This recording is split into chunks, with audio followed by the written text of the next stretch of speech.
Welcome back to Tasteland. I am your co-host, Francis Zierer. And I'm Daisy Alioto. Daisy, we're not talking to anybody else today, but we do have some news, don't we? We do. This will be our last weekly episode. We're switching from a weekly to a monthly model. We're going to do these multi-interview episodes around a theme and weave these together into more of a narrative product. Yeah, it feels like a better way to break through is to create fewer, better things. It was such like a minimalism rallying cry. And, when I was like first coming into the media industry, but just the episodes will be longer and we'll be able to go deeper into different topics that we've talked about in the podcast before, but like riffed on, and this time bring a little bit more research to them. So hopefully it'll be something that is easier for people to pay dedicated attention to rather than background. Not that it's not fun to be ambient noise, but appointment listening, we could call it. Right. And you and I kind of came to the conclusion separately,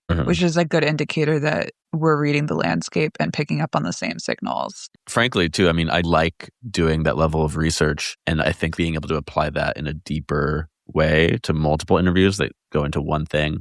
I'm just excited to make a new format, honestly. Yeah. And for me, coming into it with all of the sort of context of what's going on with Dirt, like we started Dirt, there was not a Substack universe as there is now. Dirt was a decently early adopter of Substack. And so over the course of Dirt, the newsletter landscape has changed completely. It's much more crowded. You and I, we've been doing this for 2 years. So we entered a podcast landscape that was already pretty crowded. Yeah. And has increasingly just fallen under the umbrella of streaming. And there's many people who consume streams that are always on. So I feel a strong urge to distinguish Dirt from models that really rely on volume. And I think that there's Substackers who are not thinking of their strategy as volume, but the platform itself is thinking of their strategy, as volume. And so I think the pendulum's really swinging back. For a while, like Dirt was able to distinguish itself by being really consistent with the number of newsletters we put out a week and the quality of the ideas. And now I feel a really strong urge to slow down and focus on what's working really well. And we went through this period of unbundling, and now we're almost like rebundling. 100%. So we're rebundling Tasteland. I'm sort of rebundling Dirt. I'm really excited about Dirt books, and I've said before, it's the slowest format that we've ever done. And so moving over towards that, I think, has made everything else feel much faster and maybe unsustainably fast. I also think part of what's contributing to you and I looking around and wanting to change the format is a sense of not really knowing where everyone is on social media. I've been thinking about this, especially for the past couple of weeks. There's been these bursts of people leaving Twitter, and I just never left. But we do these like Instagram roundups on the Dirt page of like good tweets. And it's like, there's not enough tweets to even round up. I'm probably going to send out a survey soon to our Dirt audience just to try to figure out where everyone is. But if you don't know where your audience is, then distribution's really hard. And newsletter is still the most direct one-to-one. But if everyone is sending a newsletter, then how do you actually make sure that you're getting people's dedicated and focused attention? So all of those things I think have contributed to what I am calling, I just thought of this 2 seconds ago, the Great Slowdown. The Great Slowdown. We have a coin. Wait, I wish I had my wallet and I could jangle some coins. We've got a coinage. The Great Slowdown. Guys, are we also introducing Joe into this? Oh, so Joe, can we get an air horn after the Great Slowdown? So all of those things I think have contributed to what I am calling the Great Slowdown. The Great Slowdown. We have a coinage. That's a coinage, baby. We've got a new editor. Shout out Joe. Joe has been editing The Desire Question and Creative Complaint over on the Dirt side. And so if you notice a little bit different of a style, that's why. That's Joe. Okay, well, wait. Speaking of the Great Slowdown, former guest of the pod, Teddy Brown, TM Brown to some, he wrote this essay called Casino Social. I don't know if it's supposed to be like a pun on Casino Royale. So I'm saying social. Yeah, who killed this excellent essay? I gotta know. Yeah, so it's like a 6,000 word essay. He was shopping it around. I think he was almost placed, but it got killed. There's a couple bits I want to read from this, so bear with me as I do one of my trademark long excerpts. So this is the intro graph. In Addiction by Design, Natasha D. Schul's compelling history and analysis of slot machine gamblers in Las Vegas, she describes the machine zone, where players go into a cocooned hypnosis when they sit in front of a set of reels. Slot machine gambling provided one person, I need to pick a pronunciation, Schul, I'm going to say Schul. Slot machine gambling provided one person, Schul talked to, a reliable mechanism for securing a zone of insulation from a human world she experiences as capricious, discontinuous, and insecure. Rather than the prospect of winning enough money to feel secure, gambling itself became the belief system.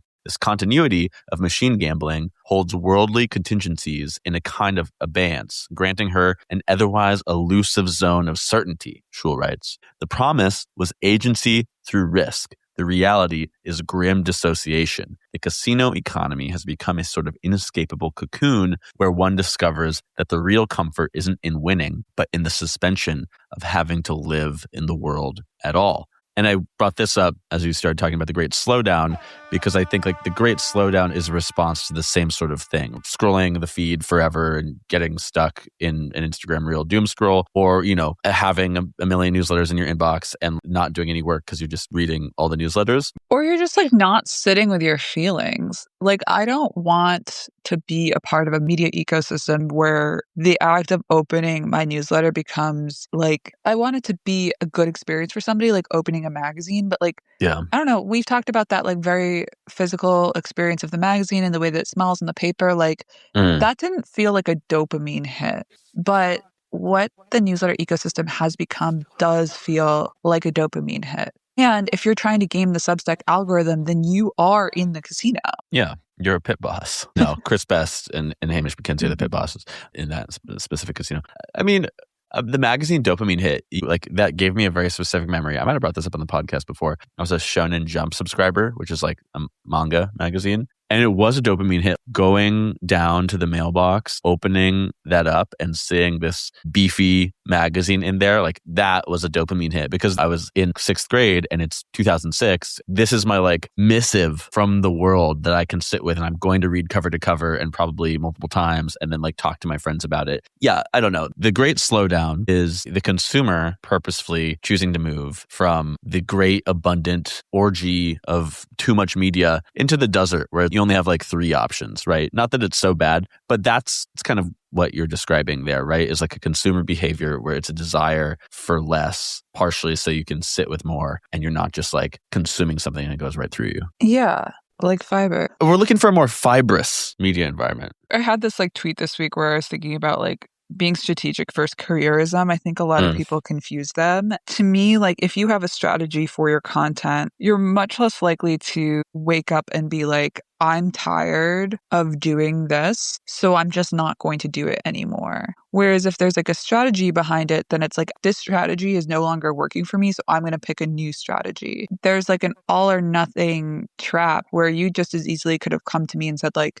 I'm tired of doing the podcast weekly, so we're just not going to do the podcast anymore. Yeah. Instead of saying like, the strategy of a weekly podcast with one guest no longer fits me and my strategic goals. So let's pick a new strategy. And I'm worried that some of these Substacks are just going to flame out and go away because there wasn't enough thought put into the establishment of the Substack or the establishment of the podcast or the stream or whatever you want to call it. And so when it no longer feels right, rather than picking a new strategy, people are just going to burn out. And I think we have to like let people pivot. Well, wait, so something from friend of the pod, former guest, Ben Dietz, in his Sick Weekly newsletter, he linked this piece on friction, favorite topic of the pod, by Eugene Kahn. I'm going to quote from it. So if you're building something, add meaningful friction on purpose. There's 3 bullets. Make contribution the price of membership. Ask people to share something real, a story about their worst moment, their favorite artist and why, something that makes them vulnerable to semi-strange. Preference is to have actual answers.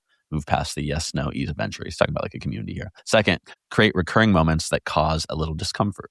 Early calls, live critiques, in-person meetups when it's raining. Friction becomes story fuel. Third, make engagement required effort. If something takes time to unpack, The people who invest that time leave as connective tissue. And he ends here. If you want stickiness, you need shared effort, shared risk, and shared memory. Those three bind faster than any loyalty program. Guys, we all need to be hazing our newsletter subscribers. Some to that. But I think moving to like a monthly, like a higher effort version is like creating more friction in how we're producing the thing. And then thus also like more like good friction for the listener, right? When there's something every week, yeah, you might listen to us as background noise. But as you're saying, when it's monthly, it becomes something that if you're going to choose to engage with it at all, it's going to be with a little bit more intention because it's less common. Yeah, I like to think so. Also, I'm hoping to have like more to say about each episode. I think part of my issue in the times when Dirt has been the most prolific in putting out projects and stories is that we'll promote it once or twice and then we just move on. Yeah. We really worked for months on this awesome tennis scene with a really cool audio component, and it basically sold out within an hour. And now I don't know how to talk about it. And that's a problem. I think it was a Tyler, the Creator quote about like, you just spent like a year making this album. Why would you just like make one Instagram post about it and move on? Like you should be promoting that thing as long as you spent making it. That can be hard to do. But I think like there's something in there about, especially on the internet and we're promoting something, there's this assumption that like the people seeing your promotional content have seen all the posts you're making or all the, touch points because you've seen them all. And so you're like, God, I'm doing too much. This is like so repetitive. But most people aren't seeing any of them. And the people who are seeing some of them are probably only seeing some of them. Well, sometimes people will try to gaslight you into thinking that you're over promoting, but it's like, you're actually seeing everything because you're monitoring me because you're a fucking hater. Something that I did a couple of weeks ago now as we speak, and I wanted to bring up on the pod, but I never got a chance to, is I went and saw Jonathan Richman at Baby's All Right. You're a masshole, so I'm assuming you're a big Jonathan Richman head. I'm actually not. Not? How's that even possible? I don't know who that is. You don't know who Jonathan Richman? Are you kidding me? Well, I might. Just tell me more. Okay. He probably his most famous role, Jonathan Richman and the Modern Lovers. You're familiar with that band, perhaps. My favorite album by him is I, Jonathan. I really recommend checking it out. He's got a great song in there. I think it's on the album.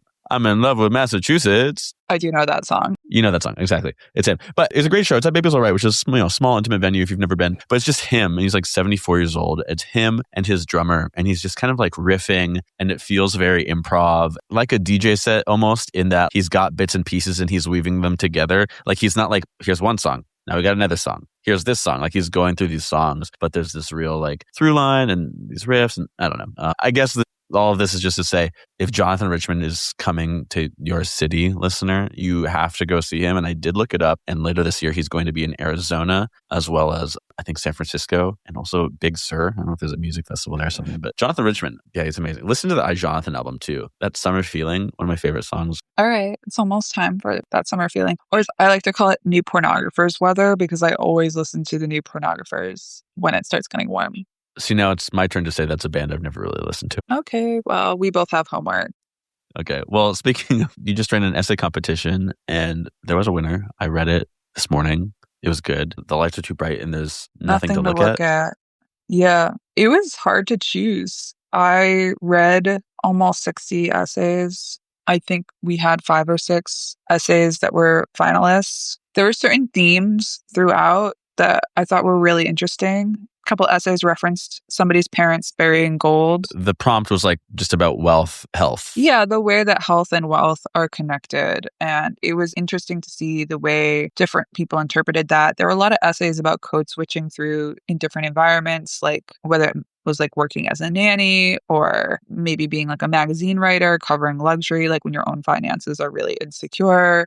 There were a lot of interesting points about people who have like knowingly gone into debt because the experience they want to have is basically realizing like I'm happier being in debt to do the thing that I want to do than I would be otherwise. Not in like the way of like, I told my landlord to raise the rent so I could hustle harder. Yeah, exactly. No, more just like it's worth going into debt to go out to eat with your friends because the cost of not going out to eat with your friends is too high. And this episode is sponsored by Resi and Amex. So, which I actually think that thread in modern life right now, the debt fueled lifestyle, is not so different from this casino conversation that we're having. No, not at all. If you feel like your financial well-being is subject to forces beyond your control, then you might have a sense of kind of already being in the casino. And even accruing debt, I think some people see it as a gamble as to whether they're ever actually going to have to pay it off. I came really close to having the rest of my college debt paid off under the Biden administration, and then it wasn't. Yeah. And the fact that like I could get that close, it kind of like made the debt seem fake. Like I honestly, like since that happened, I've been way looser about doing my monthly payment late because I'm kind of like, none of this matters. I didn't stop paying it. I think a lot of people just straight up stop because they're like, come and get me. But it just made everything seem so much more fake. So I thought that was interesting. But what I liked about the winning essay and like why I chose it was there was just such an interesting perspective on what it means to thrive. In the case of this family, where there were like a one parent and two of the kids being neurodivergent, it was worth taking a pay cut and changing their lifestyle so that everyone could live at their own pace, essentially. And the fluorescent lighting is sort of a metaphor in the essay for being forced into an environment that just doesn't fit you. But what I liked about the essay is it doesn't go so far as to say like, hey, we should all do what we want because like being in school sucks or being in a job sucks. It's very realistic about the trade-offs that have to happen if you decide you're going to organize your life around your own quirks, essentially, and what works for your own brain. And very few people can do that and have a traditional career at the same time. So there's always that trade-off. But I just thought it was very well done and it said a lot in a short amount of time. Yeah, I really enjoyed it. Do you think you'll end up publishing any of the other ones that were really close? I don't think so this time, only because, and I did encourage everyone to take their essays elsewhere and try to publish them elsewhere. We're heading into a month-long collab, and then we're doing some Dirt 5-year anniversary stuff. So my editorial calendar is actually like a little bit constrained right now in terms of just adding other stuff in. But I hope those essays make it into the world because they were a lot of really good perspectives. So speaking of an essay that almost didn't make it into the world, but also had really good perspective, I'm going to bring us back to Teddy's essay. Okay. There was one more bit I liked from it that I wanted to pull. He's talking about, so here's an example, the Nelk Boys, who I barely know who they are, but... Yeah, I don't know who that is. Jonathan Richman and the Nelk Boys. Jonathan Richman and the Nelk Boys. No, the Nelk Boys are this duo of like 30-year-old or so comedians. They started off as like YouTube comedians doing pranks, right? Like the example he gave in the essay was this one of getting pulled over with a bunch of Coke in the trunk of your car and like, oh, I'm nervous because my trunk's full of Coke, and it's actually a cop, and the cop opens the trunk and it's bottles of Coca-Cola, right? So it's like that kind of thing. But then they somehow keep growing and get elevated, and famously they interviewed Benjamin Netanyahu. And they were so unqualified to do it, and they knew they were, and they were talking about it later. They were like podcasting with Adam Friedland and Hassan Piker and talking about how, yeah, you guys are so stupid and unqualified to do this. Why did you do this? So I'm just going to read what Teddy wrote here. So I like to call what the Nelk Boys, as well as influencers like Jake Paul and anti-woke comedian Andrew Schultz are doing, vibes gambling. So that's the term here. It is not actually important whether these characters have cohesive, persistent views of the world. And in fact, attempting to present some sort of nuanced political equanimity is probably bad for their particular business model. What is valuable to them is that they're able to align themselves with a given audience for long enough to reap the benefits. They're investing in vibes futures, buying the vibe puts and vibe calls and trading them based on a fickle market that moves as sentiment shift and new shit goes viral on TikTok. When in the course of a year, Tucker Carlson goes from speaking at Trump rallies during the campaign to openly criticizing the administration's decision to drop bombs on Iran or talking about Israel's influence on the American government, he is not going through some sort of political awakening, but rather looking out across the country and seeing which ways his audience is leaning. So I really like this vibes gambling. It's sort of like referring to fair weather, integrity-less positions taken by, I'm going to say influencers. And when I mean that, I just mean people who have influence, not necessarily like, short form video creators. I just mean people who have influence. That rings true to me for sure. I guess it's just like, how many cycles can you survive that way before people kind of realize you're full of shit? Well, this is the idea. I mean, you look at Gavin Newsom right now, right? And he is clearly angling for a run for president. Yeah. And as we speak, in the past couple of weeks, first he had said like, oh yeah, Israel's an apartheid state. And then he was called out a week later and he was like, oh no, it's not an apartheid state. And like, that's, I think, what this vibes gambling thing is really useful for. It's a way of referring to people who lack a consistent point of view. And I don't know, like, if in politics, I mean, I've only been cogent for like 5 election cycles. I don't know.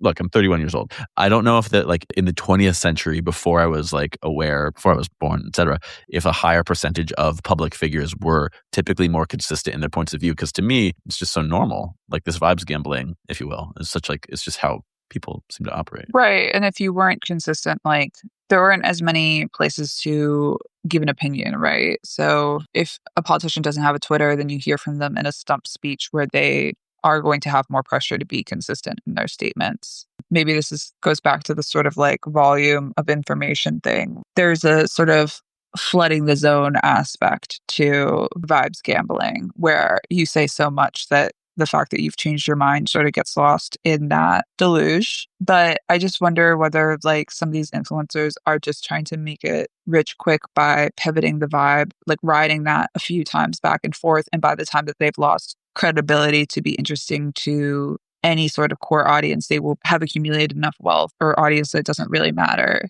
Yeah, exactly. Well, I feel like that's Trumpism in a nutshell, isn't it? It 100% is. But, maybe live long enough to see the vibes gambler ride off into the sunset, or maybe just be kicked out of the casino by the pit boss. Or in The Hague. Who can really say?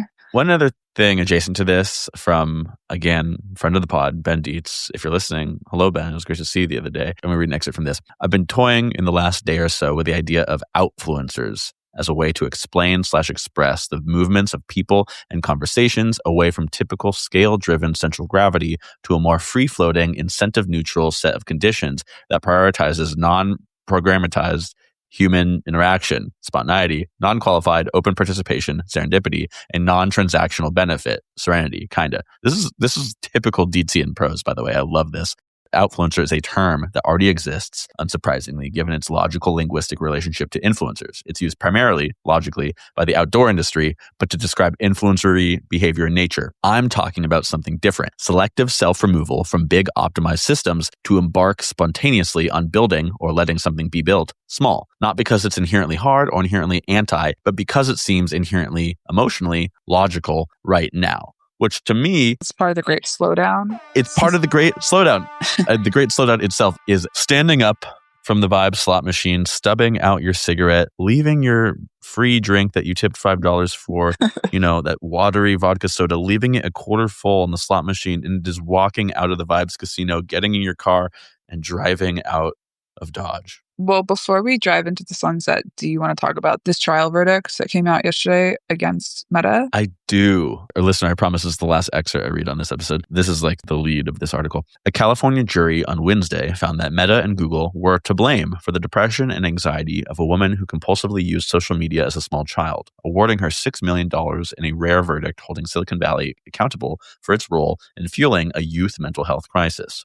While the financial punishment is minuscule for companies each worth trillions of dollars, the decision is still consequential. It represents the first time a jury has found that social media apps should be treated as defective products for being engineered to exploit the developing brains of kids and teenagers. So this is significant on its own. But to me, like what's most interesting is like that it's acknowledging the role of like the endless feed and algorithm and how those are, to quote this article, how those should be treated as defective products for being engineered to exploit. I can't really envision a world where algorithms and endless feeds are banned, but I can remember a world before the endless feed, and it was much easier to log off. Like to me, it's like, people say like, it's the phones. And maybe, but it's less the phones that have caused people to be like they are and society to be as it is. It's less the phones and more the endless feed and algorithm. Yeah, I mean, I think that the nuances are really important here because obviously the first thing is any of us, if you just looked at this on its face, any of us could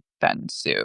What is it about this particular person's distress that was unique? And where did the platforms fail as from a consumer protection perspective? And I think a lot of it's in the fine print and the design. But I do see why it does feel like quite a large precedent. But not everyone who's used these platforms or even been distressed by these platforms would have the standing that this person had, I think, because of their age and because of the specific, like, I don't know.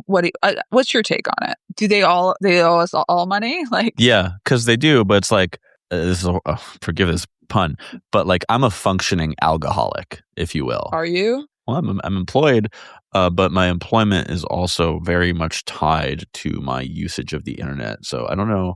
I am a functioning alcoholic. Mm-hmm. Yeah, I don't know. The precedent this sets, I do struggle to see like where the line is then drawn. I suppose we'll see. This has only just happened. But from what I understand is like the jurors found that Instagram and YouTube specifically made the defendants' existing depression and anxiety worse, and that both companies knew their products were doing this and didn't change anything, buried the proof and lied. But yeah, it's like there are millions of people to whom that would surely apply to. I don't know. Anyone under 18 with existing depression and anxiety that can prove that these platforms made it worse would have standing under this precedent. And do you think you would prove that with like getting usage logs from the company that included like average daily consumption hours during a certain period, and perhaps also like an algorithmic understanding of like the categories of content that the person was consuming during that period? I've seen Taylor Lawrence talk a lot about the hidden costs of KYC and age verification, which is like protections that you put in place on these platforms to prevent children from going astray, eventually get applied to everyone in the form of increased surveillance. 404 Media has also written a lot about this, like with age verification and Discord. 404 is great. Yeah. So like, I guess the thing is like, if you can pull the log to prove somebody's internet usage rise to the level of addiction, and you can analyze it for the negative signals within their usage or like signs of distress, then you can do that for anyone for anything, right? Like you could do it for somebody to argue that they've been radicalized into being Antifa. Mm-hmm. And the government could use the same process to bring a domestic terrorism case against you. Yeah. So it's hard. I mean, it's like this is a classic case where like well-being and freedom in a democratic society are frequently at odds. But I do think even when there's like negative implications for the freedom of adults, that like it is worthy to try to isolate and create barriers around children specifically and teens. And clearly we haven't done a good enough job with that. Yeah, that's hard. And like, I'm not a parent, so like, I don't really have that much to say, but I think of my sister who is a parent. Their kids don't have phones. They have, I think, no plans to give them phones until well into their teens. Maybe a doodlebug. What's a doodlebug, Daisy? You know, it just has like 5 numbers in it. And it's like your parents. Oh, okay. Oh, my bad. It's called a jitterbug and it's for senior citizens. Oh, yeah. I think probably that. My nieces do have like an iPad that they can use for certain things. And my sister and my brother-in-law had like tried to ban YouTube from the iPad, but they couldn't really do that because the older one of my nieces had to access YouTube for school. So it's like you can't limit them. One thing as we speak, OpenAI has shut down Sora, its AI video generator. Yes, OpenAI is shut down. Breaking. That's my This guy's begging for sound effects. Good thing we have Joe. Joe opened the Pandora's box by adding sound effects in the last episode. He really did. Breaking.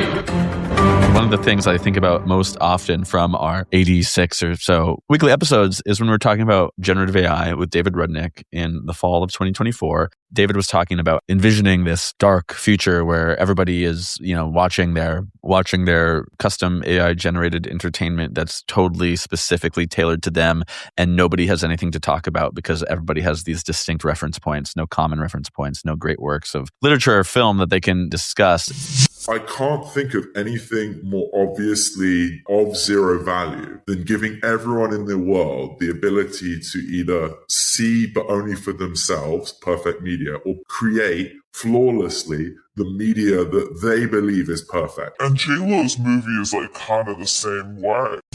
That's what I thought about when Sora came out, and this idea of this like Gen AI video app where you're making stuff and sharing it. To me, I was like, this is never going to work. It doesn't even have to get to the extreme that David was talking about. The only audience for that are bots watching bots to monetize off bots. But there was never any revenue, I think, attached to Sora anyways. Right. Well, it's interesting who's allowed to do that too. Like that guy that did that on Spotify. It's like one could say that he was just gaming the system as it's built. What's that guy? He is having to pay a huge fine. I can't remember if there's any jail time involved for like making AI generated songs on Spotify and then like running up the listens with bots. But it's like, okay, so that's I don't think he did anything Spotify wrong. Does, but like the house always wins, right? you can't beat the house. He tried to count cards, and sorry, pit boss Daniel Ek won't allow that. One pit boss died this week, the OnlyFans guy. Rest in peace. I would say not even pour one out, rub one out. No, do not. But okay, the interesting deals from this. Died of cancer. His personal net worth was around $4 billion at the time of death. He only bought the company in 2018, so he did not found it, but he bought a majority stake, around 75%. Company was making around $2 million a year when he bought it, and made an estimated $7 billion in 2025 thanks to the changes he made. I think he's Ukrainian, and then he immigrated to the US when he was like 10 or something. But he founded like a string of internet porn companies, like a cam site, another one. And then he bought this, and he bought it from this like brothers and father trio in the UK who had founded OnlyFans. But yeah, I'm sure that him dying, like this shaggy beast loosed upon the world, I don't think will find itself at the end of any chain. I'm sorry that he didn't get to enjoy his money, but I do think OnlyFans is kind of evil. So I agree. Yeah. 43, so young. I did see, now this could be wrong, I didn't verify that he did contribute a lot of money to cancer research. But I think we should find ways of funding cancer research other than digitally pimping women the second they turn 18. I think there are much better ways. I hope he gave his entire estimated $4 billion net worth at time of death to cancer research. Me too. Yeah. Did you want to tell me about a couple new magazines you saw before we sign off? Yeah. Well, the HTML review is not new, but this is their newest issue. And this is by Maxwell Neely Cohen. Did you know about them before? Because I didn't know about them until I discovered them on Twitter this week. And I really wanted to bring it up because it's just like an exceptional website. And like magazine as object, that's one reason I love magazine. I was talking about when I would get Shonen Jumps in the mailbox earlier, and how like having that object was so exciting. And I think like the HTML review has such a unique and fun and tactile website. Like that's, to me, is such a great example of what a digital magazine can and should be. Yeah. Well, Maxwell's a homie, so I have known about it. And it continues to blow my mind. I think it's just incredible. The HTML.review. We're just saying go check it out, listener. Go check it out. The other one, a new magazine called Now Voyager that I bought. Also, pretty cool website, but pretty cool magazine. The type is a little bit too small for me. But yeah, this is... Well, you should write them a letter. I should write them a letter. Hey, maybe they're listening. No, I saw something about it on Twitter, and then I decided to buy a year subscription because okay, this is my problem. Where once I read Shonen Jump cover to cover as soon as I got it multiple times.